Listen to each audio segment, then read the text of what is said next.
مجموعہ وظائف: جو روزانہ فجر کی نماز کے بعد 100 مرتبہ لا الہ الا اللہ المالک الحق المبین پڑھے گا، اس کی رزق کی تنگی دور، ظاہری و باطنی غنی کا عطا ہونا، قبر میں منکر نکیر کے سوالات کے جوابات میں اعانت خداوندی، اس کے لیے جنت کا دروازہ کھٹکھٹایا جانا۔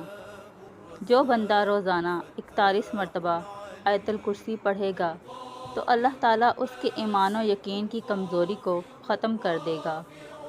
جو آدمی ہر فرض نماز کے بعد 3 مرتبہ چوتھا کلمہ پڑھے گا تو اس کو اللہ تعالیٰ ہر رکعت پر 1 سال کی عبادت کا ثواب عطا فرمائے گا۔ جو شخص ہر فرض نماز کے بعد آیت الکرسی پڑھے تو اس کے اور جنت کے درمیان صرف موت کا پردہ ہے۔ جو بندہ دن میں 1 مرتبہ اخلاص کے ساتھ کلمہ طیبہ پڑھتا ہے، اس کے پچھلے گناہ معاف، 4000 نیکیاں ملنا، خدا کی امان اور جنت اس پر واجب ہو جاتی ہے۔ بازار میں چوتھا کلمہ پڑھنے پر 10 لاکھ نیکیاں ملتی ہیں اور 10 لاکھ گناہ معاف ہوتے ہیں، جنت میں محل ملتا ہے۔